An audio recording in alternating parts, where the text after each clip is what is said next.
Day 65, July 4th, 2022.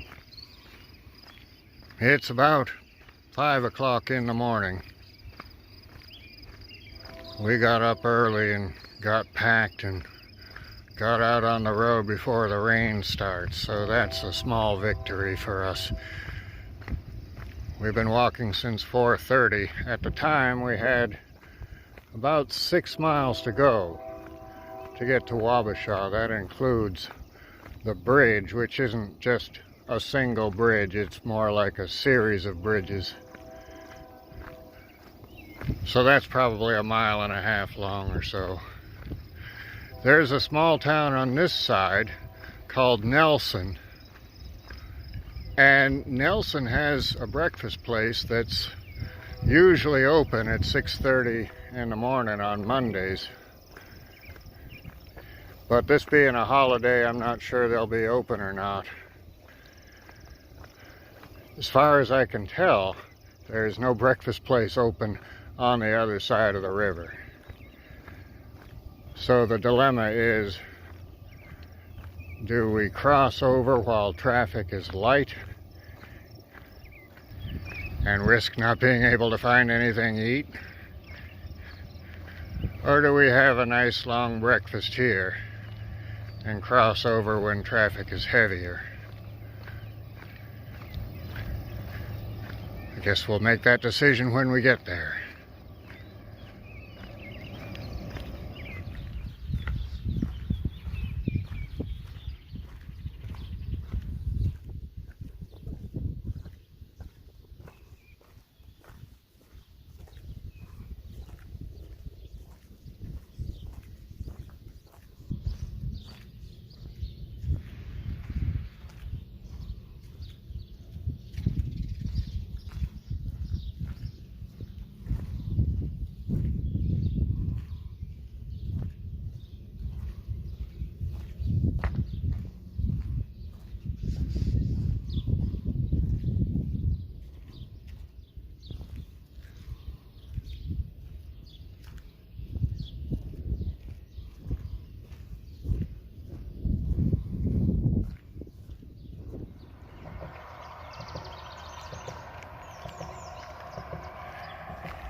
This is all part of the Mississippi floodplain, folks.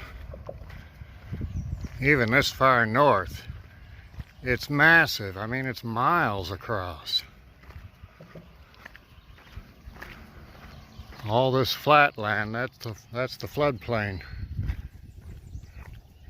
And yes, I am looking behind me to see if there are any cars coming.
Well, we made it. It's 6:30 in the morning on the 4th of July. We're across the Mississippi River into Minnesota.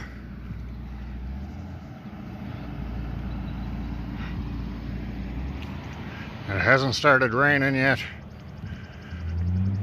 Nothing's open for breakfast. It's a holiday. We can't check into our room until 3 o'clock in the afternoon. What do we do now?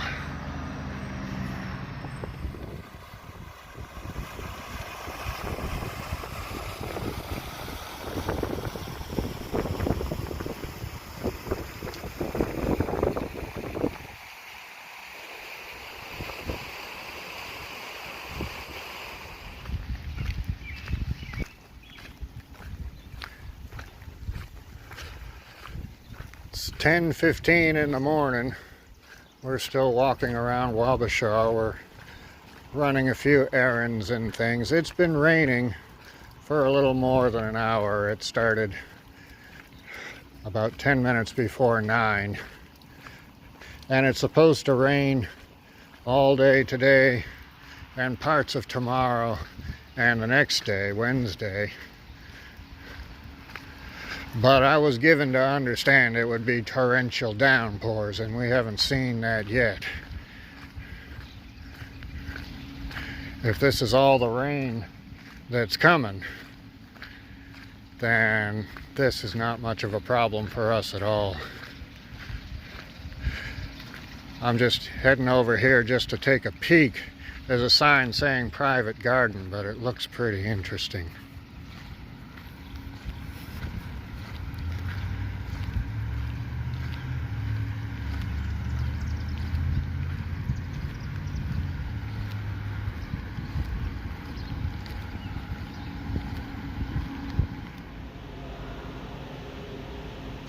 And this one was named Angel.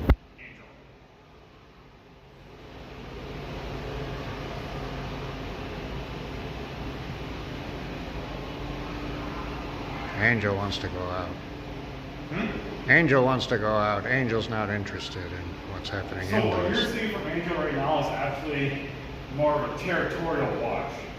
She knows that none of the visitors are going to cross that barrier, so she's more worried about protecting her territory from other bald eagles. So that's why she's looking outside. Same with Columbia? Yep.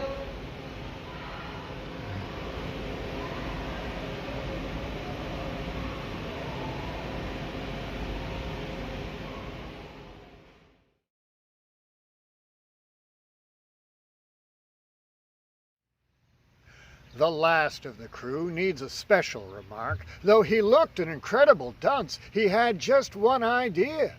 But that one being snark. The good bellman engaged him at once. He came as a butcher, but gravely declared when the ship had been sailing a week, he could only kill beavers. The bellman looked scared, and was almost too frightened to speak. But at length he explained in a tremulous tone there was only one beaver on board, and that was a tame one he had of his own, whose death would be deeply deplored.